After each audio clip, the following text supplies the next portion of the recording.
তোমার ওটা চষে দেই? উফ, হুম, দাও। জান। ইসিরে, উফ, কত চষাচষি করবো? ব্যথা বেবি। এবার তো ঢোকা। হুম, ব্যথা পাবে তো। ব্যথা ছাড়া মজা পাবো কি করে? এত কিছু বুঝিস কি করে? শীত চলে যাচ্ছে, তার জন্যই তো বিয়ে করার কথা বলতেছি তোকে। বিয়ে করে কি হবে শুনি? ঢোকাঢুকি হবে লুচ্চা। তাহলে করব না বিয়ে। তোর ওটা কেটে দিব কুত্তা। তাহলে বাচ্চা নিবি কি করে? নিতে হবে না, অন্য বেডার কাছে যাবো। চুপ, একদম চুপ। এসব কথা বলবি না কখনো আমার সামনে। ইস, আমার বাবুটা। এখন কি চুমু দিবি? কখন আসতে বলছি? কখন আসছস? তোর চুমুর গোষ্ঠী গিলাই। ফোন দিছিলাম আর তুই গাঁজা ঘরের কথা বলে কেটে দিছিস। আমি ওকে আগেও বলেছি, তোকেও বলেছি, সকালে ফোন দিবি না। দিব, 100 বার দিব। আমি আমার হবু জামাইকে দিব, তাতে তোর কি? হ্যাঁ, আইসে আমার হবু বউ। তোর মতো চার চক্ষুকে আমি বিয়ে করতে যাব কেন শুনি? তুই করবি না, তোর বাবা করবে। তাহলে যা, আসার বাবাকেই কর। আমি কিন্তু তোরে। থাক, আর বলতে হবে না। তোর রাক্ষসী দাঁতের কামড় খাবার ইচ্ছা বিন্দু মাত্র নেই। যা বলবি বল, আর কেটে পড়। আমি কি রাক্ষস? তারা। ও মা গো, রাক্ষস আমাকে কামড় দিছে, কেউ বাঁচাও। নিশি কামড় দিয়ে ওখান থেকে ফালাইছে। নিশা আমাদের পাশার বাসায় থাকে, ওর ফ্যামিলি সহ। ওর সাথে আমার গলায় দড়ি পালানোর কথাও আছে। নিশি চোখে চশমা পরে, তাই আমি তাকে তার চোখ বলেই খেপাই, মানে চার চোখও বলেই খেপাই। আর ও আমার সাথে কথাতে না পারলে শুধু শুধু কামড় দিবে, অন্য কাউকে না, শুধু আমাকেই কামড় দিবে। যাই হোক, নিশি কিন্তু ভদ্র, সবার কাছে আমার সাথে শুধু এমনই করে। বিছানা থেকে উঠে হাত মুখ ধুয়ে খেতে নিলাম, তারপর একটু আড্ডা দিতে যাচ্ছি। এমন সময় আমুর ডাক, এমন সময় ডাকে, উফ, যখনই আড্ডা দিতে যাব তখনই ডাকা লাগবে। যাই হোক, গেলাম আম্মির কাছে। উফ, কি হয়েছে আম্মু, ডাকলে কেন? আজ নিশির বান্ধবীর বিয়ে, তুই নিশির সাথে যাইবি? আমি যাব কেন? ওর হাত পা নাই নাকি? এক শট দিব। এত কথা বেশি বলিস কেন?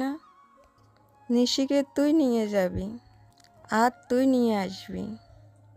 ঠিক আছে, দেখছি।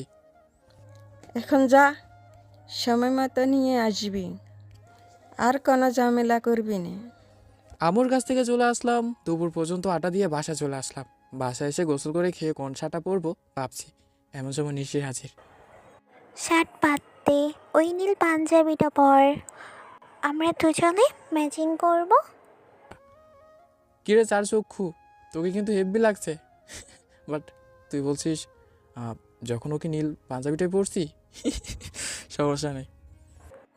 আমার লক্ষ্মী হবু জামাই। হয়েছে, এবার তো চল। ওকে, চল।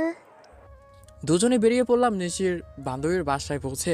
আমাকে রেখে ও যে গেল, আর খোঁজ নেই। বসে আছি, এমন সময় দেখি 4-5টা ময়দাপুরি আমার দিকে আসছে। আমি তো ভয় খেয়ে খাইয়ে গেছি, ভাবতেছি দৌড় দিব। এমন সময় নিশি হাজির। আমি তো নিশির পিছনে দাঁড়াইছি। কি দুলা ভাই, বিয়ে না করতেই বউ পাগল হয়ে গেলেন? তো তোমাদের তো চিনলাম না। আমি নিশি আপুর বান্ধবী মনিকা, আর বাকি 4জন তনিকা, ফারিয়া, রিফা, সিপা। তোমাদের নাম দেখি সবই সিরিয়ালে। হ্যাঁ, এটাই তো, আমরা 6জন খুব ভালো বন্ধু। নিশি নিশি কিন্তু অনেক ভালো। হুম, জানি কেমন ভালো। কেন দুলা ভাই, নিশি কি কোনো কিছু করেছে নাকি? মনে তো হয় না, ওখানে পিছন পিছন ঘাটছেন। তোমরা ভুল ভাবছো। তা তো নিজের চোখে দেখতে পাচ্ছি, তাই না? আচ্ছা, তোমাদের মধ্যে বিয়েটা কার? মনিকার, আবার কার? তোরা থামবি? তোরা তোদের কাজ কর, সাগর আমার সাথে থাকুক। দুলাভাই আপনারা রোমান্টিকতা করেন, আমরা যাচ্ছি। Bye bye. সবাই চলে গেল, আমি আর নিশি বসে আছি। নিশি একটু পানি খেতে গেল, সবাই গান নাচ করছে, আমি গেলাম দেখতে। হঠাৎ একটা মেয়ে আমার হাত ধরে নাচতে শিখে নিয়ে গেল, আমি একটু লাফালাফি করলাম। নাচ শেষে দেখি নিশি এটা থেকে চলে গেল। আমি দিলাম তার পেছন দৌড়, দেখি নিশি ছাদে, আমি গিয়ে তার পাশে ধরাইছি। রাগ করছিস? না, তাহলে মুখ ঘোবরা কেন? এমনি। আমার হবু বউ দেখি সত্যিই রাগ করছে, এখন তো রাগ ভাঙাতে হবে।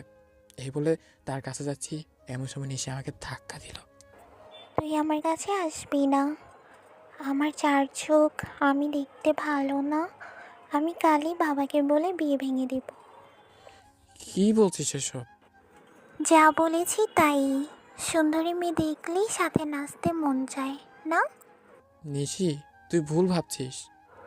তুই এখান থেকে যা, তোর সাথে আমার কোনো সম্পর্কই নেই। তুই এটা করতে পারিস না নিশি। দেখ, আমি যাই করি, আমি তোকে সত্যি ভালোবাসি, মাফ করে দে। মাফ করতে পারি এক শর্তে। কি? তুই 100 বার কান ধরে উঠবস করবি। কড়াই লাগবে? হুম। ওকে, 1,90,100 বার বলছি, সরি। এটা কি হলো? আমি তো করছি, 100 বার করছি। তুই এটাতেও চিটারি করছিস? তোর সাথে কথা নাই। ঠিক আছে, চলে যাচ্ছি। দেখি মেয়েটা আমার দিকে তাকিয়ে আছে। এক পা দিয়ে দেখ, তোর ওটা ভেঙে রেখে দেব। তুই তো আমাকে ভালোই বাসিস না। কে বলেছে? এই দেখ বলে আমাকে জড়াই ধরেছে, আর ঠোঁটটা আমার ঠোঁটের সাথে লাগাই দিছে। ভালোবাসাতে রাগ অভিমান ঝগড়া খুনসুটি সবই থাকে, ভালোবাসা আবেগ মিশিয়া থাকে অভিমান করা আর অভিমান ভাঙ্গার ভিতরে। সো গল্পটি রাগ অভিমানের মধ্য থেকেই আবারও নতুন করে ঘটনার মূল নিয়ে নতুন করে তারা আবদ্ধ হয়ে গেল। তাদের ভালোবাসা যুগ যুগ বেঁচে থাকুক সে প্রত্যাশা। আজকের গল্পটি এই পর্যন্তই। আপনাদের কেমন লেগেছে সেটি অবশ্যই কমেন্টস করে জানাবেন, আর অবশ্যই আমাদের পেজটি ফলো করে রাখবেন। আল্লাহ হাফেজ, টাটা।